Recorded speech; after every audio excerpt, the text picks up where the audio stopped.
하나님께서 오늘 우리에게 주시는 말씀은 구약성경 창세기 50장 15절에서 21절 말씀입니다. 창세기 50장 15절에서 21절 말씀, 구약성경 82면쯤에 있습니다.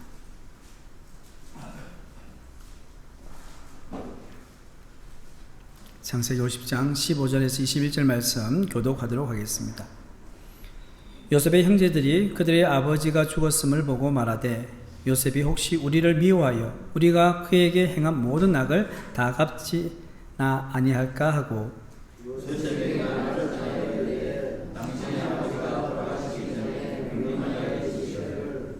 너희는 이같이 요셉에게 이르라. 네 형들이 네게 악을 행하였을지라도 이제 바라건대 그들의 허물과 죄를 용서하라 하셨나니 당신 아버지의 하나님의 종들인 우리 죄를 이제 용서하소서 하며, 요셉이 그들이 그에게 하는 말을 들을 때에 울었더라. 그의 형들이 또 주변와서 요셉에게 이르되 우리는 당신의 종들이니이다. 요셉이 그들에게 이르되 두려워하지 마소서. 내가 하나님을 대신하리이까.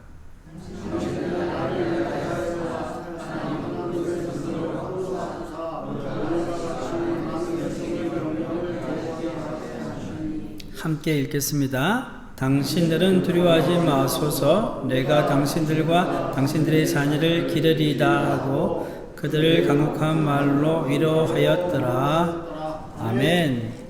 할렐루야. 네, 하나님의 은혜와 평강이 우리 성도님들 가운데 있기를 축복합니다. 지난주에 정서적으로 건강한 영성에 이르는 7단계 중에서 첫 번째 단계로 참자를 찾기 위해 거짓자를 버리라 라는 주제로 말씀을 나눴습니다. 잠깐 복습을 하고 오늘 본문으로 들어가도록 하겠습니다. 참자라는 것이 무엇이었습니까? 참자란 하나님의 사랑과 진실에 기반해 감정을 솔직히 표현하며 하나님과 친밀함을 추구하는 나 자신을 말합니다. 반면에 거짓자는 타인의 인정과 두려움에 뿌리를 두고 감정을 억누르며 외적인 기준에 맞춰 사는 나의 모습을 말합니다. 하나님은 감정을 주셨고 우리도 그 감정을 알아차리고 표현하며 참자를 찾아야 합니다. 감정은 단순한 기분이 아니라고 했죠. 감정은 뭡니까? 하나님이 우리에게 말씀하시는 수단일 수도 있다는 말입니다. 슬픔, 두려움, 분노 등을 무시하지 말고 직면해야 하고, 감정의 길을 기울일 때 비로소 그 가운데서 하나님을 만날 수 있다고 했습니다. 예수님께서 광야에서 받은 유혹 3가지가 있죠. 그게 뭡니까? 성과에 대한 것, 소유에 대한 것, 인기에 대한 유혹이었습니다. 이것들은 우리가 거짓자로 살게 하는 대표적 마귀의 전략이라고 했습니다. 우리는 내가 하는 일, 내가 가진 것, 타인이 나를 어떻게 보는지에 따라서 나 자신을 규정하는 유혹에서 벗어나야 한다고 했습니다. 우리의 진짜 정체성은 뭡니까? 하나님 안에서의 존재입니다. 참자가 우리의 정말 진정한 정체성이죠. 다윗은 어땠습니까? 다윗은 그런 참자로 골리앗 앞에 섰어요. 형의 조롱도 있었죠. 사울의 갑옷을 입으니까 내가 과연 갑옷도 못 입는 주제에 어떻게 싸울 수 있을까? 그리고 골리앗의 협박 속에서도 다윗은 하나님과의 관계 속에 형성된 자기 정체성을 잃지 않았습니다. 그 참자를 가지고 있었죠. 그래서 이 다윗이 굉장히 높은 수준의 차별화를 지녔다고 이야기했죠. 차별화라는 말이 뭐라고 했습니까? 주변의 감정 압력이 휘둘리지 않고요, 상황이 어떠하든지 이성과 믿음으로 자신의 삶의 방향을 그대로 가는 것, 그것이 바로 차별입니다. 우리가 참으로 참자로서의 삶을 살기 위해서 실천해야 될 4가지 사항을 이야기했죠. 첫 번째는 뭐였습니까? 침묵과 고독을 통해서 자신의 내면에 집중하는 것입니다. 내 안에 무엇이 일어나고 있는지, 내 감정에 대해서 이렇게 바라보는 거죠. 두 번째는 뭡니까? 정직하게 나를 돌아보게 도와줄 수 있는, 그리고 신뢰할 수 있는 동반자가 필요하다는 거예요. 내 배우자일 수도 있고요. 교회에 있는 우리 성도님들도 있을 수 있고, 목회자일 수도 있고요. 동반자가 필요합니다. 셋째는 익숙한 틀과 안전지대를 벗어나서 새로운 도전을 감수해야 된다. 지금 그냥 그 자리에 있으면 안 되고 그 틀을 벗어나야 되죠. 마지막으로는 용기를 달라고 기도해야 하는 것입니다. 이처럼 거짓자를 벗는 여정은 사실 고통스러운 일입니다. 참자로 사는 삶은 자유롭고 하나님께 주시는 그 자유와 하나님께 주신 진짜 삶을 우리는 살아갈 수 있게 되는 것입니다. 여기까지가 지난 1단계의 내용인데요. 오늘은 이제 정서적으로 건강한 영생에 이르는 두 번째 단계입니다. 7단계까지 있잖아요. 그죠? 오늘은 두 번째 단계로 같이 읽겠습니다. 제목 시작. 당신의 발목을 잡는 각오와 화해하라 입니다. 자, 성도 여러분, 정서적으로 건강한 영성을 소유한 사람은요, 환상에 빠지거나 현실을 부정하지 않고 자신의 현실을 긍정합니다. 인정한다는 것. 환상에 빠져 사는 사람들이 많습니다. 현실을 인정하지 않으니까요. 딴 세계에 사는 것. 이 말은 또 어떤 말이냐면 하나님이 우리를 특정한 가족과 그 대한민국의 나라 포항시라는 이곳, 그리고 지금의 이 특정한 역사 이 시간대에 태어난 것을 하나님의 뜻으로 받아들이는 거예요. 내가 지금 처한 모든 상황들을 있는 그대로 내가 받아들이는 건 뭐냐? 현실을 긍정하는 겁니다. 그것이 부정적이고 나쁜 환경과 상황일지라도 나의 현실로 인정하는 거예요. 이것은 바로 하나님의 주권과 섭리를 인정하는 것입니다. 그럼에도 불구하고 그것에는요, 내가 짊어지어야 하는 감정적 짐이 있습니다. 자, 유인물 보시면, 자, 감정적 짐이란 무엇인가? 감정적 짐은 과거의 상처, 억눌린 감정, 부정된 감정들이 해결되지 않고, 자, 무의식에 저장되어 있는 내면의 부담입니다. 이게 무의식이. 그러니까 우리 의식 아래에 들어가 있다는 거. 이것은요, 무겁고 보이지 않지요. 그렇지만 삶의 방향과 모든 관계, 그리고 신앙생활에까지 영향을 미치는 보이지 않는 짐이라고 말할 수 있습니다. 이 감정적 짐, 이것이 늘 우리 가운데 있다는 거죠. 이 감정적 짐은요, 사람에 따라 가벼운 사람도 있고 아주 무거운 사람도 있습니다. 이와 같은 감정적 짐은 모두 과거의 나의 삶에서 온 것입니다. 그럼 우리가 정서적으로 건강한 영성을 가지기 위해서는요, 뒤로 물러나 자신의 과거와 대면해야 합니다. 지금 나로 하여금 거짓자로 살게 하는 것은 뭐겠습니까? 과거의 파괴적인 죄의 패턴 때문입니다. 어디서부터 잘못된 게 있다는 거예요. 그 패턴은 반복이 되는 거예요. 계속. 그러면 우리는 이 과거의 파괴적인 죄의 패턴을 깨트려야 하는 거예요. 어떻게 하면 우리는 과거의 죄의 패턴을 깨트릴 수 있습니까? 먼저 자신이 하나님의 새로운 가족이 된 것을 분명히 인식하고 그분이 의도하신 삶을 살기 위해서 자신을 헌신해야 된다. 그러니까 우리가 성경에 흔히 이야기하는 옛 사람이고 새 사람이 있잖아요. 우리는 새 사람이 되고 새로운 하나님의 가족이 되었는데 여전히 우리는 옛 사람으로서 옛날 가족, 이 책에서 이야기하는 뭡니까? 원가족이죠. 그죠? 원가족의 영향을 끊임없이 받고 있다는 거예요. 자, 자신의 과거와 제대로 대면하지 못하고 사는 이제 그리스도인 부부 이야기를 한번 살펴보겠습니다. 이 책에 나오는 예화인데요. 이게 프랭크와 마리아 부부 이야기입니다. 자, 대기업 중간 간부를 일하는 프랭크. 이 사람은요, 결혼을 해서 10대의 자녀들을 둘을 키우고 있었습니다. 나름 신앙생활을 잘하는 사람들이었습니다. 그런데 이 부부관계 문제로 이 프랭크가 담임 목사님께 이제 상담을 요청했어요. 요청한 이유가 뭐냐면요, 이 부인 마리아가 남편을 사랑하고 있는지 확실히 서지 않는다고 이야기하는 거예요. 그 말은 무슨 말이에요? 간접적으로 나 당신하고 더 이상 살지 못하겠다 이런 말 아니겠어요? 사실 이 프랭크라는 사람은요, 사람들과의 관계가 서툰 사람이에요. 그런데 속으로는 자신 스스로는 좋은 남편이 되기 위해서, 좋은 아빠가 되기 위해서, 그리고 집안의 가장으로서 최선을 다했어요. 자기가 할 수 있는 한도 내에서. 그래서 관계 문제 때문에 부부가 서로 기도하기도 하고 계속 기도하면서 그 부분에 의해서 달려왔어요. 근데 그 관계의 문제가 뭐냐면, 어느 날 이 프랭크가 이제 부인하고 이야기를 하다가 2년 후에 다시 직장을 옮길지도 모르겠다 이런 이야기를 한 거예요. 근데 아내가 막 화를 냈어요. 아마도 뭐 그런 이슈 때문에 서로 대화가 되지 않았고 그런 이유가 있는지 모르겠지만 예전부터 많은 화를 내게 되었고, 아내의 말이 내가 멀게 느껴진다.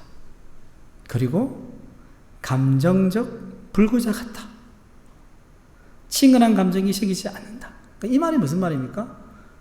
이 마리아가 그러니까 결혼해서 살았지만 이 두 사람이 감정적 교류라든지 친밀감이 깊어지지 않는다는 거죠. 그래서 프랭크는 지금까지 부부 사이 문제를 어떻게 해결할지 모른다고 이렇게 얘기하면서 가만히 돌아보면 두 사람은요, 기본적으로 어릴 적부터 신앙생활을 해온 사람들이었어요. 그리고 결혼 후에도요, 온 가족이 주일 성수 잘하고 교회 봉사도 잘했고요. 사실 그냥 겉으로 보면 누가 보더라도 참 모범적인 크리스찬이다 라고 말을 들을 정도였습니다. 왜 프랭크와 마리아 부부는 이렇게 불행해졌을까요? 신앙생활 잘 하는 것 같고 나름 열심히 사는 것 같은데 말이에요. 그리고 우리는 어떻습니까? 자, 오랫동안 교회를 다니고 교회에서 예수 그리스도의 진리를 들으며 살았는데 왜 많은 그리스도인들은 깊은 내면과 거기 들어가는 게 가정생활입니다. 가정생활에 새로운 변화가 일어나지 않을까요? 사실 이런 부분은 우리가 볼 수가 없어요. 여러분들 교회 와서 우리가 서로 얼굴을 보고 같이 교제하고 같이 예배 드리지만 깊은 속, 그리고 가정에서 어떻게 행동하는지 잘 모르잖아요. 제가 여러분들 가정에서 어떻게 행동하는지 잘 모르시잖아요. 그죠? 같이 안 사니까. 다 마찬가지인 거예요. 그런데 우리 스스로는 알고 있다는 거예요. 내 내면과 내 가정생활을. 또 하나님 안에 산동하면서 왜 삶의 풍성한 열매가 맺어지지 않을까? 그리고 많은 그리스도인들이 마음 깊숙한 곳에 주 예수 그리스도의 은혜와 능력이 미치지 않는 부분들을 안고 살아가는 이유는 무엇일까? 계속해서 여러분, 우리가 하나님의 말씀 앞에 설 때, 기도할 때마다 늘 그저 하나님 이 부분 어떻게 해요? 이 부분 어떻게 해요? 그 부분이 다 있다는 거. 이 문제를 해결하기 위해서는 우리는 자신의 과거와 직면해야 합니다. 자신의 과거와 직면해야 됩니다. 자, 두 번째 단락에 넘어가서 가족이 우리에게 미치는 영향인데요. 여러분, 세상을 살아갈 때 우리는 외적인 사건들과 환경의 영향을 아주 많이 받습니다. 그 중에서 가장 큰 영향을 미치는 것이 뭘까요? 가족입니다. 여기서 가족이란 말은 보통 3대에서 4대를 포함한 확대 가족을 이야기하는 거예요. 그러니까 밑에 자녀들이 있죠. 그리고 위에 아버지, 어머니, 할아버지. 그죠? 그럼 내 중심으로 했을 때는 아래로 해버리면 4대까지 되잖아요. 이 모든 이 가족이 우리에게 영향을 미치는 거예요. 그러니까 전 세대에서 일어난 일은요, 종종 다음 세대에 반복이 됩니다. 그러니까 앞 세대가 했던 행동과 결정들이 다음 세대에 영향을 미칩니다. 여러분, 이혼을 한 부부가 있어요. 자녀들이 있는데. 근데 이렇게 보면 이혼한 그 가정의 자녀들이 또 이혼할 확률들이 상당히 높다는 거예요. 알코올 중독이든 여러 가지 중독이 많은데 부모 세대에 그런 중독이 있으면 자녀 세대에 그런 중독의 걸릴 경우가 많다는 거죠. 자, 출애굽기 34장 6절 7절 말씀을 우리 함께 읽겠습니다. 여호와께서 그의 앞으로 지나시며 선포하시되 여호와라 여호와라 자비롭고 은혜롭고 노하기를 더디하고 인자와 진실이 많은 하나님이라 인자를 천대까지 베풀며 악과 과실과 죄를 용서하리라. 그러나 별을 면제하지 아니하고 아버지의 악행을 자손 3, 4대까지 보응하리라. 아멘. 여기 보시면 인자를 천대까지 베풀며 그리고 아버지의 악행을 자손 3, 4대까지 보응하리라. 이게 무슨 말입니까? 좋은 것이든 나쁜 것이든 후손들에게 다음 세대에 분명히 영향을 끼친다는 말씀입니다. 과거로부터 이어지는 가족의 행동 양식은요, 우리가 굳이 의식하지 않더라도 지금의 관계들에 영향을 줍니다. 겉으로는 한 개인이 독자적으로 행동하는 것처럼 보이지만 사실은 3, 4대에 걸쳐 내려온 이 가족 시스템 안에서 행동하는 거예요. 그럼 우리는 가족들 안에서 익힌 옛 삶의 방식과 관계들이 결함이 있음을 인식하고 그것들을 끊어야, 그 결함을 끊어야 정서적으로 건강한 영적 성장을 기대할 수 있게 되는 것입니다. 자, 그러면 앞에 나눴던 프랑크와 마리아의 가족사를 한번 봅시다. 자, 프랭크의 가족사. 자, 프랭크는요, 군인 가족으로 살아왔어요. 군인 가족. 아버지가 군인이었어요. 그때 3년에서 4년마다 주거지를 옮겨 다녔어요. 아버지는 부대 상황에 따라서 때로는 6개월씩 집을 비웠어요. 그러니까 엄마가 하고 프랭크와 같이 그냥 6개월 동안 사는 거예요. 엄마는 그런 상황을 견디지 못하고 결국 이혼을 선택했어요. 엄마와 함께 살았던 프랭크는요, 청소년 시절부터 아버지의 경제적 빈자리를 대신해야 했습니다. 이와 함께 잦은 이사로 인해서 어떻게 됐을까요? 친구들과 지속적이고 친밀한 관계를 유지할 기회를 잃어버린 거예요.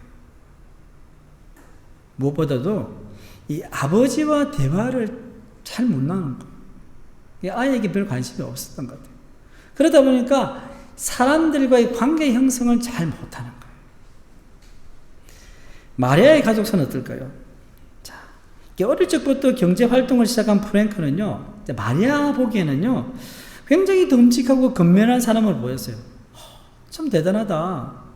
다른 또래의 다른 아이들, 남자와 다른 거예요. 그것이 바로 마리아로 하여금 프랭크를 인생의 동반자로 선택했던 중요한 이유였어요. 근데 왜 그러면 마리아가 이 프랭크에 끌렸을까요? 사실 마리아의 아버지는요, 알코올 중독자로 아버지의 역할을 거의 하지 못했어요. 10살 때 마리아는 또 하나님의 은혜로 예수님을 믿게 된 거예요. 그 어린 시절 예수님 믿고 나서는요, 운동을 좋아해서 소프트볼을 열심히 하면서 그리고 교회 생활에 진짜 파묻힌 거예요. 집에 가면 별 행복하지 않으니까 그냥 주구장창 교회 와서 그냥 놀고 예배드리고 활동을 한 거예요. 그게 이제 마리아의 그 가족 이야기. 근데 그녀가 이제 그런 상황에서도 어떻습니까? 사람이기 때문에 외로움이 있겠죠. 외로움을 느낄 때마다 그때마다 엄마와 친밀한 이 교제를 나눈 거예요. 엄마랑. 그런데요, 결혼 후에도 이 모녀 관계가 이 부부 관계보다 더 친밀했어요. 이 말은 무슨 말입니까? 아까 이야기한 것처럼 남편하고 이 교제가, 감정적 교류가 잘 안 되니까 더더욱 엄마와 교제하면서 계속 깊어지는 거예요.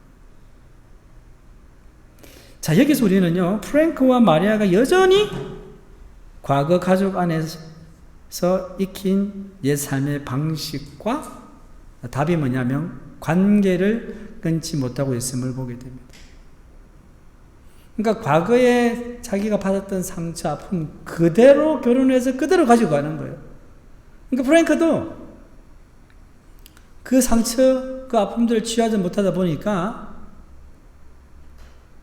부인 마리아와 관계가 힘들어진 거죠. 답은 관계입니다. 관계를 끊지 못하였고, 그리고 두 사람이 결혼해서 살고 있지만 그들에게서 표현되는 사고방식과 관계를 맺는 방식은요, 답은 부모와 관계에서 옵니다. 부모와의 관계에서 온 것입니다. 부모와의 모든 관계에서 프랭크도 아버로부터 그런 상처를 받았고요. 마리아도 아버로부터 그런 상처를 받았죠. 그게 해결되지 않고 직면하지 않고 있다 보니 또 결혼해서 그런 문제가 발생합니다. 사실 이걸 깊이 파고들면 어떻게 됐어요? 이것은 부모를 넘어서서 넘어 조부와 정조부까지 거슬러 올라갈 수 있다는 거예요. 그럼 그 아버지는 왜 그랬을까? 그럼 할아버지의 영향이 있을 거예요. 성도 여러분, 우리도 마찬가지입니다. 우리가 조금만 주위에서 자신의 은행을 한번 관찰해 보면요, 얼마나 자신이 부모님과 닮은 점이 많은지를 알 수 있습니다. 외모뿐만 아니라요, 어떤 상황에서 하는 말과 행동이 너무나 유사함을 경험하게 됩니다.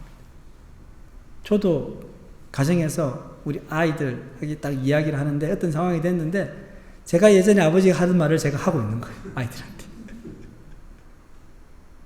그게 좋은 것이든 나쁜 것이든 그 무의식 속에 있는 것들이 그냥 드러난다는 말이죠. 그래서 이거는요, 반복해서 우리 가운데 일어나는 거예요. 좋은 거는 개성 발전시키면 되지만 좋지 않은 이 패턴들은 어떻게 해도 끊지 않는 이상은 계속해서 발생한다는 거죠. 자, 네 번째, 아브라함, 이삭, 야곱 3대 가족사를 보면요, 이제 이어서 여러분 창세기는요, 죄와 복이 세대에서 세대로 어떻게 전달되는지를 잘 보여주는데요. 이 첫 번째 단계로 보면요, 아브라함은요, 여러분, 그게 유인물을 보시면 답은 순종입니다. 순종을 통해 하나님이 주시는 복을 받았고, 그 복은 다시 아들인 이삭과 손자인 야곱에게로, 그리고 정손자인 요셉과 그 형제들에게로 전해졌습니다. 이와 동시에 죄입니다. 답은 죄를 짓는 모습과 넘어지는 패턴도요, 자손들에게 그대로 전달되었습니다. 그 죄의 패턴을 한번 살펴보면요, 거짓말하는 습관. 아브라함이 어떤 거짓말을 했죠? 네, 자기 아내 사례를 누이라고 했어요. 그것도 몇 번요? 2번이나 했어요. 요즘 같으면 완전히 이혼 사유가 되겠죠, 그죠? 여러분, 그 아들 이삭은 어땠습니까? 이삭도 리브가를 네, 누이라고, 자기 살려고. 아빠 하는 대로 그대로 했어요. 그래도 한 번 했어요. 근데 여러분, 이 거짓말하는 습관이 어떻게 되냐면, 자, 리브가가요, 아들 야곱과 공모해서 남편 이삭을 속이는 장면이 나오죠. 그죠? 야곱은 이 거짓말이 생활화된 사람이에요. 야곱이 발꿈치를 잡는 자 아닙니까? 그죠? 속이는 자. 그러니까 야곱은요, 아버지도 속이고, 형도 속이고요, 저 외삼촌 라반도 속여 먹으려고 하고요. 그러니까 야곱의 아들들은 어떻게 했습니까? 동생 요셉을 애굽에 팔아먹고는 죽었다고. 응? 짐승에게서 물려 죽었다고. 거짓말. 이게 이런 거짓말 하는 게요, 그냥 축축축 내려가는 겁니다. 그리고 여러분, 자식을 편애하는 습관이 있어요. 아브라함이요, 여러분, 아브라함에게 있어서 첫 아들은 누굽니까? 이삭이에요? 이스마엘이죠. 이스마엘이 막 이삭에게 해코지해도요, 아브라함 아무 말 안 해요. 그런데 사라가 막 화가 나가지고 쫓아냈지. 그러니까 아브라함은 이스마엘에 대한 편애가 있어서 편애했어요. 그리고 여러분, 이삭은 누굴 편애했어요? 장자인 에스를 편애했어요. 그냥 조용히 불러가지고 축복해 주려고 했잖아요. 그걸 엿듣고는 이제 일이 벌어진 거죠. 야곱은 어땠습니까? 여러분, 야곱이 부인이 4명 있는데 첫째 부인이 누굽니까? 라헬 아닙니까? 가장 사랑하는 분이 라헬. 그 라헬이 아들을 몇 명 낳았죠? 2명을 낳았는데 누굽니까? 요셉과 베냐민이에요. 그러니까 요셉은 완전히 색동 옷을 입고 다니고, 예? 얼마나 편했어요. 그 편애가요, 야곱 때 가서는 완전히 눈에 드러나게 이런 나쁜 죄의 패턴들이 이어가는 것을 우리는 성경을 통해서 볼 수 있습니다. 자, 5번째로 보면 결국 이제 이걸 뭘 이야기하냐면요, 우리 가족의 10계명, 10계명 하는 게 굉장히 홀리하다고 그럴까 생각하는 그런 의미가 아니고요. 제가 여기 적었지만 이 10계명이라는 말은 뭐냐, 대체로 부모님으로부터 삶에 대해 받은 메시지. 그러니까 자녀가 부모로부터 받은 삶에 대한 메시지예요. 그러니까 이제 가족 10계명이라고 이렇게 이제 칭하는 거 얘기했어요. 자, 우리는 이제 종종 무의식 깊이 남아있는 이제 원가족 있잖아요. 우리가 이야기하는 원가족의 흔적을 이제 과소평가하는 경우가 있어요.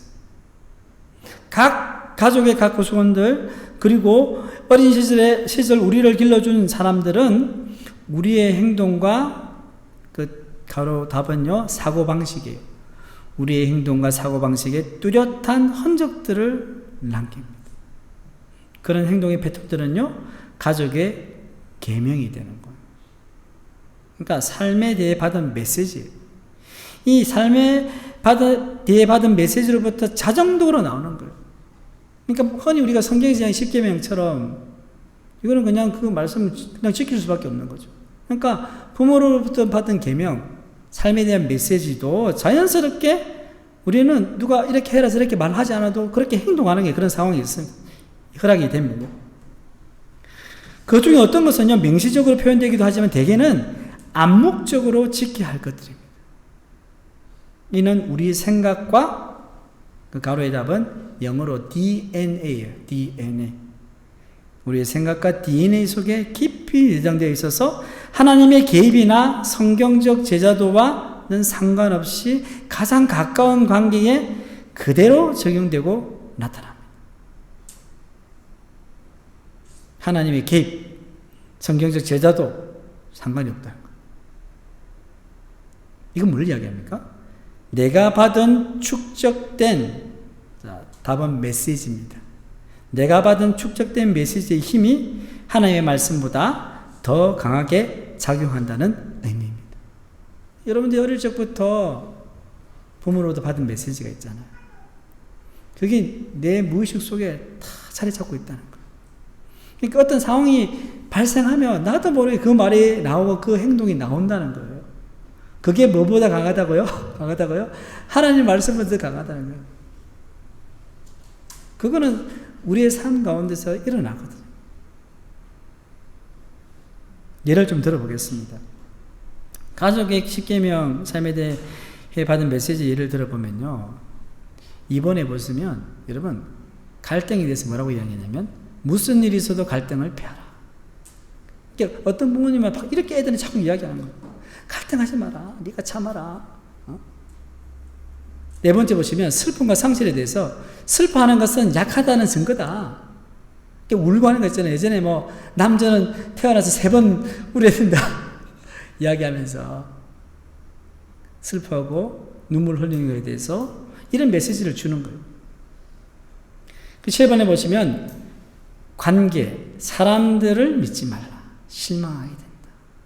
그러니까 본인이 배신을 많이 당하다 보니까요, 자녀들한테 이야기를 하는 거예요. 근데 세상이 꼭 그렇지만은 않지 않습니까? 10번에 보시면 감정과 정서, 감정은 중요하지 않다. 감정이 중요하지 않다고 하니까 솔직하게 내 감정을 이야기할 수 없는 거 아닙니까? 이 다른 부분을 여러분 읽어보시면 되겠는데, 이처럼 우리는 은연중에 어릴 적부터 가정에서 이런 메시지를 받아왔다는 거예요. 그것이 마치 10계명처럼 우리의 어떻게 보면 뼈에 새겨져 있는 거예요.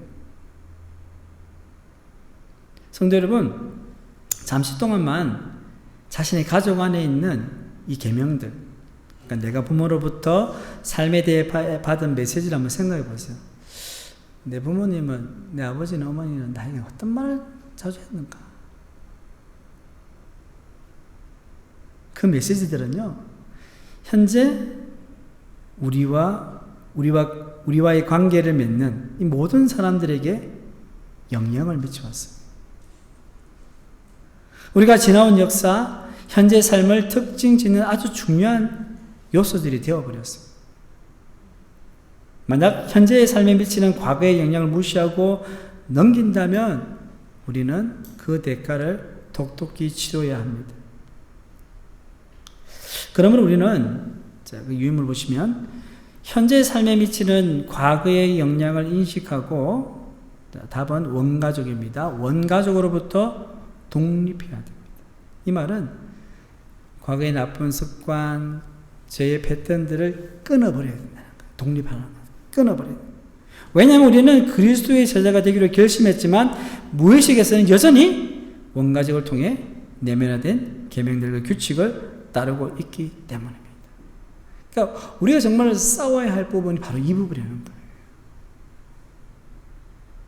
자, 6번째 제목 같이 읽겠습니다. 시작. 삶과 영성은 분리시킬 수 없다. 자, 유인물 보시면 피터 스카지노 목사님이 이런 말을 했습니다. 나는 예수 그리스도를 믿고 하나님의 가족이 되었음에도 여전히 자신의 삶은 원래의 가족한테 배운 대로 살고 있었다. 그리스도의 제대로 살기 위해 자, 답은 기도입니다. 기도를 하고 성경을 읽고 소그룹에 참여하고 예배하고 영적 은사를 사용하는 것은 그다지 어렵지 않았습니다. 오히려 내 안에 깊이 뿌리 내린 사고와 답은 습관입니다. 사고와 습관, 행동 양식을 바꾸는 것이 훨씬 더 복잡하고 어려웠습니다. 우리가 겉으로 드러나는 신앙의 모든 행위들은 다 할 수 있는데 실제로 힘든 게 뭐라고요? 내 속에 있는 거예요. 깊이 뿌리를 박혀 있는 거예요. 그런 생각들, 습관들, 행동 양식 바꾸는 것이 너무 힘들어요. 자, 과거를 돌아보는 것은 현재를 조명하는 좋은 방법 가운데 하나입니다.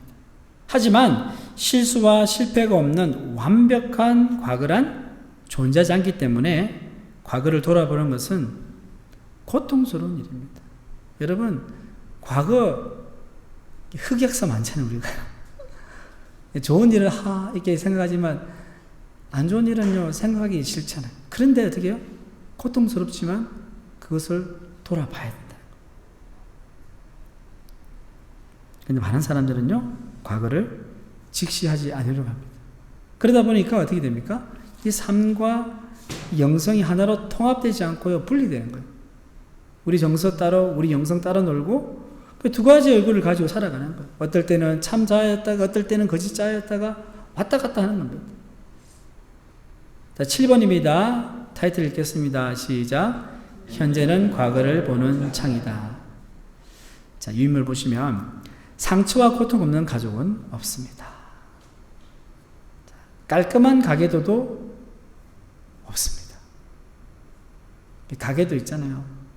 우리가 가족의 어떤 여러 가지 이제 역사가 있잖아요. 근데 저도 한때 이렇게 어머니, 이렇게 아버지 이야기를 들어보니까요, 이런 저런 이야기가 있더라고요. 흑역사들이 있더라고요. 아, 그렇구나. 그래서 그런 이야기를 듣고 나니까 어머니에 대해서, 아버지에 대해서 조금 이해가 되더라고요. 또 깔끔한 그런 가계도가 없는 거예요. 뭔가 저 흠이 있고요, 어려움이 있고요. 그랬던 거예요. 온전한 가정과 완벽한 부모 밑에 자란 사람은 아무도 없습니다. 대부분의 부모들은요, 자신들이 가진 것으로 최선을 다할 뿐입니다. 그분들이 비난과 거부 같은 상처를 주는 것은 뭡니까? 우리를 사랑하지 않아서가 아니라 뭐라고요? 원가족으로부터 받은 대물림의 결과일 뿐입니다. 대물림의 결과. 답은 대물림입니다. 본인도 위에서 물려받은 거예요. 나도 물려받고, 나도 모르게 그것을 물려줍니다. 우리는 가족의 죄와 비밀을 빛 가운데로 드러내는 것을 두려워합니다. 그리고 그 비밀을 묵인하면 사라질 것이라고 착각하며 살 때가 있습니다. 그냥 숨겨두면 없어지겠지. 근데 그렇지 않지 않습니까? 치유되지 않는 상처는 하나님과 다른 사람을 향해 습관적으로 죄를 짓게 하는 것입니다. 그래서 우리는 자신의 가족의 정서적 건강 상태를 들여다봄으로써 자신의 과거를 직면해 보아야 합니다. 나를 돌아보고요, 그리고 우리 가족을 돌아봐야 돼요. 내 부모님, 내 형제들. 우리 가족끼리 사실 말하지 않는 그런 부분들이 있잖아요. 이거는 건드리면 터지니까. 그러나 그런 부분들을 내가 잘 살펴봐야 된다는 거예요. 자, 그래서 이를 위해서 우리는 미국의 심리학자 윌리엄 비버 박사가 개발한 비버 시스템 모델의 도움을 받을 수 있습니다. 자, 비버 시스템 모델은 뭐냐면요. 그 유형을 보시면 우리의 가족 관계를 이해하고 돌보는 데 도움을 주는 방법으로 잘 알려져 있는데요. 이 모델은 가족의 정서적, 사회적 역동성을 5단계로 분류합니다. 자, 그 단계가 낮을수록 이제 건강한 겁니다. 자, 각 단계를 소개할 때 여러분의 가정을 한번 진단해 보십시오. 우리 가정은 어떤 단계에 있는지. 자, 이제 5단계입니다. 5단계. 가장 이제 낮은 가족 기능의 수준이 낮은 단계인데요. 이 고통당하는 가정이라고 합니다. 여기 답은 뭐냐면 리더십입니다. 가정의 리더십이 없어 몹시 불안정하고 혼란스럽다. 그러니까 이게 뭐냐면 통제와 억압이 강하고 개인은 존중되지 않으면서 갈등이 매우 심하고 위협적이다. 그런 가정이 있잖아요. 아버지가 있는데 막 폭력 행사하고 이게 리더십이 없는 거죠, 그건. 그런 이제 이 가정은요 굉장히 힘든 거죠. 고통을 당하는 거예요. 그런 가정에 있는 아이들은 뭐 가출을 한다든지 위험한 그런 행위를 할 수 있는 거죠. 네 번째 단계는 뭡니까? 경계선에 있는 가정입니다. 가족 기능 수준이 낮습니다. 독재자가 다스려서 무질서하지는 않지만 여기 답은 뭐냐면 흑백 논리만 존재합니다. 리더십이 있는데 이 독재자예요, 독재자. 이제 이 말은 또 의사소통이 잘 안 되고요. 감정 표현이 억제되고 왜곡됩니다. 이제 과거에 이런 집들이 많았잖아요, 우리 한국에도, 그죠? 세 번째 단계는 적절한 규칙이 있는 가정. 이 답은 규칙입니다. 적절한 규칙이 있는 가정. 그 가족 기능이 중간 수준입니다. 이제 보통 수준이죠. 무질서하지도 독재지도 않지만 가족 구성원들이 사랑과 용납을 받기 위해서는 가족 내에 존재하는 명시적 또는 암묵적 규칙을 따라야 됩니다. 이런 가정들이 많을 거예요. 또한 미묘한 수준의 뭐 조종, 또 엄포도 하고요. 죄책감이 이 가정 안에 섬여 있어요.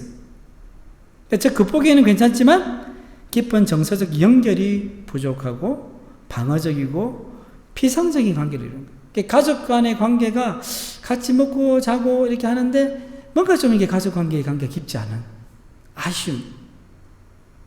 부부의 관계도 그렇고 부모와 자녀의 관계도 그렇다는 거죠. 그리고 3단계와 1단계는요 비슷한데요. 적합한 가정과 최선의 가정이라고 볼 수 있는데요. 그게 답은 뭐냐면 가족 간의 친근감을 소중히 여기면서도 각 구성원들에 대해 유연성을 가지고 아낄 줄 아는 가정이 여기 속합니다. 친근감, 유연성. 그러니까 이들 부모는요 좋은 감정과 신뢰, 협력을 바탕으로 어려움과 갈등을 해결해 나갑니다. 자, 그런데 2단계와 1단계를 나누는 기준이 뭐냐면 답은 즐거움이에요, 즐거움. 그러니까 1단계에 속한 가정은 서로가 함께 있는 것으로만으로도 진짜 기쁘고 즐거운 거예요. 모이면 웃음꽃이 피어나는 거예요. 사찰의 봄바람 불어있고 하나님 믿는 우리 가정. 여러분의 가정은 어느 단계에 속해 있습니까? 진단하는 것이 중요하죠. 그렇죠? 성도 여러분, 우리의 신앙은 개인의 의지와 결단만으로는 성숙되지 않습니다. 그렇게 해서 성숙될 것 같으면 우리 다 성인군자 다 됐을 거예요. 안 되는 거예요. 우리의 영적 미성숙이 단순히 영적 훈련 부족 때문이 아니라 어릴 적 가정에서 형성된 감정 처리 방식이라든지 갈등 대응법 그리고 정체감 형성의 방식 등과 연결되어 있다는 점을 우리는 인식해야 돼요. 그래서 우리가 자꾸 오늘 주제처럼 과거를 직면해야 된다. 자, 누군가가요 열심히 말씀 묵상하고요 기도 열심히 합니다. 하루에 5시간 성경을 읽고 3시간 기도하고 그런데 분노를 다스리지 못하는 사람이 있어요. 그리고 사람과의 관계에서 계속 반복되는 실패를 겪는 사람들이 있어요. 이것은 단지 믿음 없음의 문제가 아니라 믿음이 없어 그런 게 아니라 뭘 문제랍니까? 정서적, 가정적 패턴, 이 죄의 패턴을 점검받지 못했어요. 뭐가 잘못된지 모른다는 거예요. 치유받지 못했기 때문에. 그래서 그 부분이 계속 깨어지는 거예요. 그래서 흔히 40일 금식 기도 하시는 분들 있잖아요. 대단하죠, 그죠? 그것을 자기가 이겨보고 또 완전히 끊어버리려고. 그렇게 해서 되는 경우도 있지만, 그렇게 해도 안 되는 경우도 많아요. 해결책이 그게 있지 않다는 거죠. 자, 그럼 우리 해결책의 방향으로 나가면요. 자, 9번입니다. 요셉, 과거를 극복하고 전진하다. 자, 한 가정의 건강과 성숙의 수준은요, 그 가족 안에 있기 마련인 비밀의 가지수와 심각성에 따라 결정됩니다. 여러분, 가정에 있잖아요. 끝은 이렇게 잘 모르지만 여러분들 혹시 장례식장 가보면요. 그 가정에 약간 비밀들이 싹 드러나요. 저도 목회하면서 이제 그 집사님이나 어떤 가정들에게 이렇게 이야기 들은 거 있지만 어떤 부분에서 베일이 쌓인 부분이 있거든요. 근데 물어보기도 그랬는데 장례식 가니까는 딱 드러나더라고요. 가족 관계가 딱 드러나게 되고. 그런데 지금 오늘 본문에 등장하는 요셉 가족은요, 굉장히 심각한 가정이에요. 네. 비밀의 가지수도 많고요. 굉장히 가정적으로 심각한 문제들이 많은 가정이에요. 한번 봅시다. 자, 요셉의 아버지 야곱, 할아버지 이삭, 그리고 정조부 아브라함까지 어떻습니까? 아까도 우리 살펴봤지만 거짓말을 질투심 많고 경쟁의심 많고요. 네? 편애하고. 근데 이는 이제 새로운 차원에서 이제 새로운 패턴이 일어나기 시작했는데, 그러다 보니까 요셉은 이런 환경에서 형들의 미움을 받아서 이집트의 노예로 팔려가고, 그곳에는 어땠습니까? 성폭행범으로 몰려가지고는 수년 동안 옥살이를 하게 됩니다. 오늘 본문 말씀 보면요, 이런 이제 요셉, 그런 백그라운드를 가지고 있고, 애굽의 총리가 되었어요. 그래서 그 형들이 양식을 구하러 온 것을 보고는 이제 다 맞이해주고 같이 살았어요. 근데 아버지 야곱이 죽었습니다. 형들 요셉을 찾아와서는 용서를 구합니다. 우리가 종이 되겠다고 살려달라고 애원을 합니다. 오늘 본문을 보시면 요셉은요, 과거의 원한을 안갑하기 위해서요, 자신의 권력을 얼마든지 이용해서 형들을 괴롭힐 수도 있고 죽일 수도 있어요. 애굽의 총리인데 뭘 못하겠습니까? 그러나 그는 그렇게 하지 않았습니다. 어떻게 했습니까? 요셉은 과거를 직면했습니다. 자신을 죽이려고 애굽에 노예로 팔았던 형들을 용서했습니다. 어떻게 그렇게 할 수 있었을까요? 첫 번째, 요셉은 하나님의 크심을 깊이 인식했습니다. 답은 인식입니다. 요셉은 자신의 아픔과 어려움을 통해서요, 하나님의 위대하심과 사랑을 확인했어요. 내가 그렇게 아프고 힘들었는데 하나님이 자기를 품어주셨고 위로해 주셨고 함께 해주셨거든. 그래서 창세기 45장 8절 말씀 우리 함께 읽겠습니다. 나를 이리로 보낸 이는 당신들이 아니요 하나님이시라. 요셉은 하나님이 인간의 모든 노력을 통해서 또는 그 노력에 반해서 또는 그 노력에도 불구하고 모든 것을 당신의 목적에 맞도록 섭리하신다는 것을 이해했다. 그러니까 한마디로 이야기하면 요셉은 자신의 생각을 이해할 수 없는 상황이었지만은 하나님의 섭리를 믿고 받아들였다. 가장 중요한 것은 요셉이 악화된 상황에도 불구하고 하나님의 선하심과 사랑을 신뢰했다는 말씀. 그래서 그런 과거와 직면해서 그것을 이겨낼 수 있었죠. 두 번째 같이 읽겠습니다. 요셉은 가족에 대한 슬픔과 상실감을 솔직하게 인정했습니다. 인정했습니다. 자, 우리는 대부분 과거로 돌아가 그때의 상처와 아픔을 느낀 것에 대해서 저항감에서 하기 싫다, 못하겠다.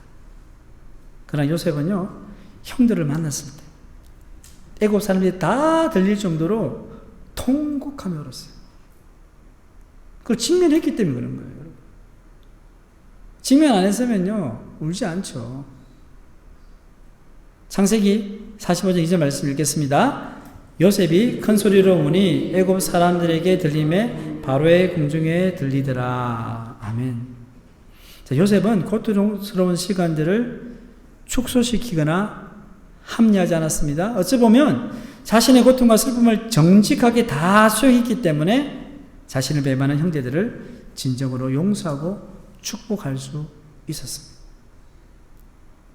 세 번째는 요셉은 하나님의 관점에서, 답은 관점입니다. 하나님의 관점에서 자신의 인생을 다시 썼습니다.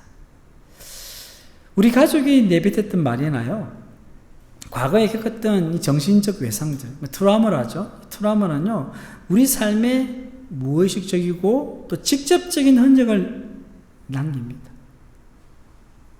그게 그때 막 해가지고는 괜찮은 것 같아도요, 다 마음속에 상처가 남아있다는 거죠. 그리고 그 부정적인 메시지나 이야기는요, 마음속 깊이 각인되어 있다는 거죠. 이런 마음의 아픈 흔적들은 종종 있지만 성인이 되어서 계속해서 반복이 됩니다. 그래서 여러분들, 우리가 이제 뭐 뉴스를 통해서 흉악한 범죄자들의 소식을 듣잖아요. 뭐 사람을 죽이거나 한데, 그럼 우리가 그걸 보면서 그냥 쉽게 이야기해서 나쁜 놈, 그렇죠? 그런데 우리가 사실 한 걸음 더 나가면 어떨까요? 왜 저 사람이 저렇게 했을까? 그래서 이제 요즘 보면 프로파일러들이 이제 그 사람에 대해서 조사를 하고 가게도 보고 이렇게 하다 보면 원인이 있는 거예요. 그러니까 대부분 뭡니까? 다 사람들 관계, 가족들 영향을 통해서 그런 일이 벌어진다는 거죠. 그런 상처로 인해서 또 다른 데서 가서 그런 또 상처를 받으면 또 상처를 받는 거예요. 그런데 요셉은 자신의 잘못된 인생 이야기를 하나님과 영적 교제 가운데 검토했다는 거예요. 이 검토했다는 말은요, 기도 가운데 자신의 아픔과 상처를 다 하나님께 내어놓은 거예요. 하나님, 어떻게 내 형들이 나를 구덩이에 던져 죽이려고 했고, 그럼 나를 애굽에 팔 수가 있습니까? 저는 도저히 용서할 수 없습니다. 하면서 그걸요, 직면하면서 하나님께 가지고 나와서 하나님께 울부짖는 거예요. 그렇게 하다 보니까 하나님께서 보여주시는 거예요. 하나님의 관점을 갖게 해주시는 거예요. 그러면서 자신의 인생을 다시 쓸 수 있는 거예요. 만약에 요셉이 하나님을 그런 이유로 만나지 못했다면요, 형들 왔을 때 이놈들 이제 잘 만났다, 한 사람씩 고통당하게 했을 거예요.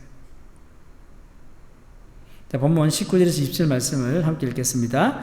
요셉이 그들에게 이르되 두려워하지 마소서, 내가 하나님을 대신하리이까 당신들은 나를 헤아려 하였으나 하나님은 그것을 손으로 바꾸사 오늘과 같이 많은 백성의 생명을 구원하게 하시려 하셨나이다. 아멘.